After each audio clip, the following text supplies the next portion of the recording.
Hey sweet friends, today we're going to be reading Blueberries for Sal, and this is by Robert Mcloseky. This book is super special to me because I actually recently got it from Mr. Michael. He went up to Maine for a little while to visit one of his friends, and he picked up this book for me because the author is from Maine, so we're going to enjoy it together for the first time. So let's go ahead and get started. Blueberries for Sal. One day, little Sal went with her mother to the blueberry hill to pick blueberries. Little Sal brought along her small tin pail, and her mother brought her large tin pail to put berries in. "We will take our berries home and can them," said her mother. "Then we will have food for the winter."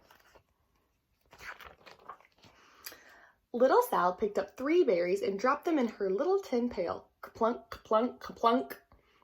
She picked 3 more berries and ate them. Then she picked more berries and dropped 1 in the pail. Ka-plunk. And she ate the rest. Little Sal ate all 4 blueberries out of her pail. Her mother walked slowly through the bushes, picking the blueberries as she went and putting them in her pail. Little Sal struggled along behind, picking blueberries and eating every single one. Little Sal hurried ahead and dropped a blueberry in her mother's pail. Didn't sound ka-plink, because the bottom of the pail was already covered with berries. She reached down inside to get her berry back.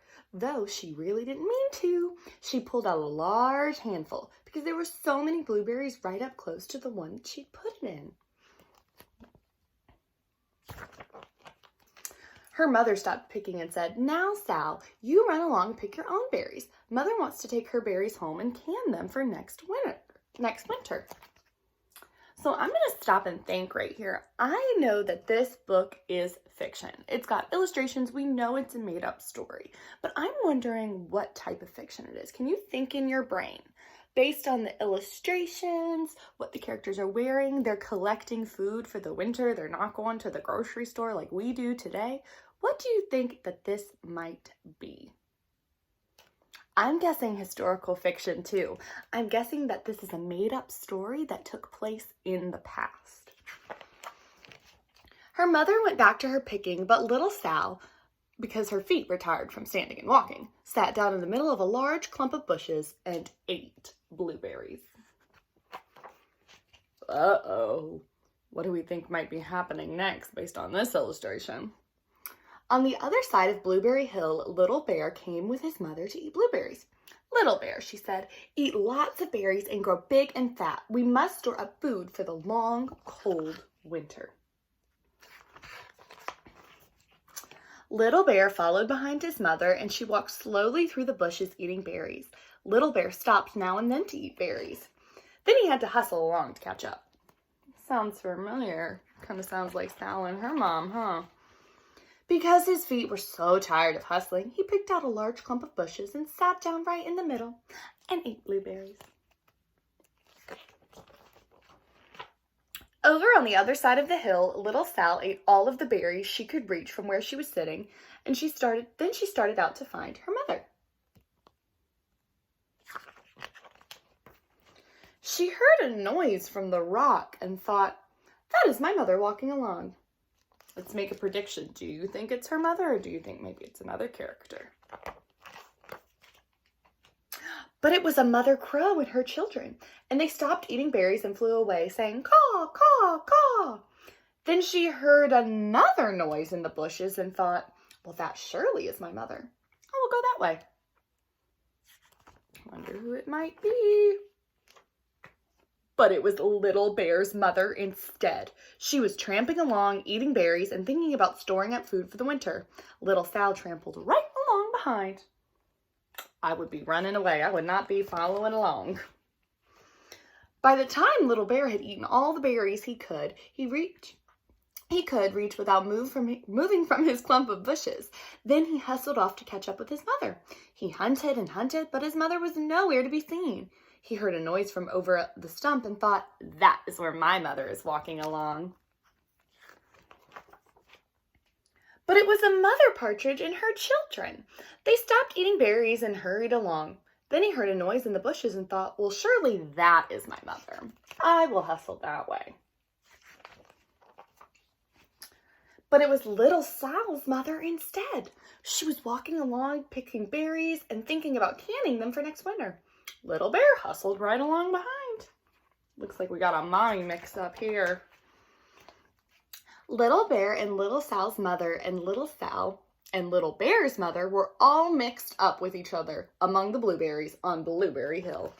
So you can see there's Sal and the mommy bear, and then there's Sal's mom, and then the little baby bear right there. Everyone is all mixed up. Little Bear's mother heard Sal walking along behind and thought it was Little Bear. She said, "Little Bear, munch, munch, munch, eat all you, gulp, can possibly hold, swallow."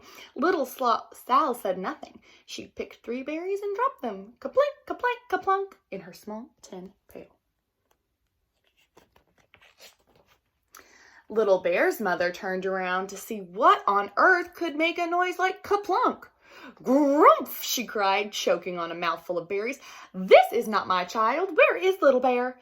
She took one good look and backed away. She was old enough to be shy of people, even a very small person like little Sal. Then she turned around and walked off very fast to hunt for Little Bear. Oh my goodness, that could have been dangerous.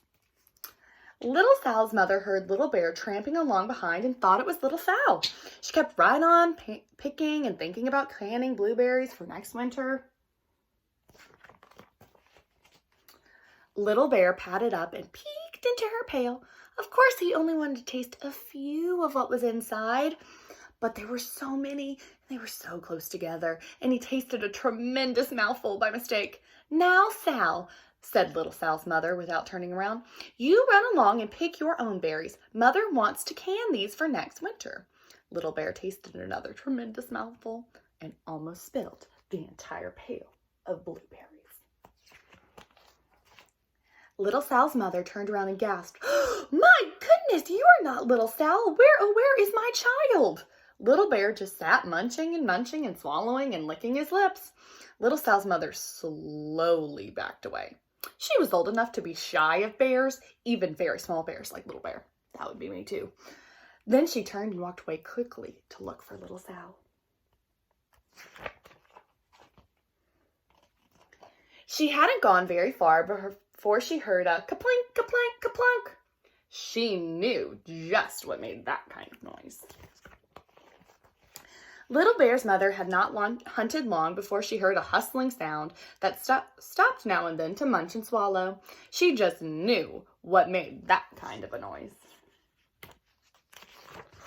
Little Bear and his mother went home down one side of the blueberry hill, eating blueberries all the way and full of food stored up for next winter. And little Sal and her mother went down the other side of the blueberry hill, picking berries all the way, and drove home with food to can for next winter, a whole pail of blueberries and 3 more besides.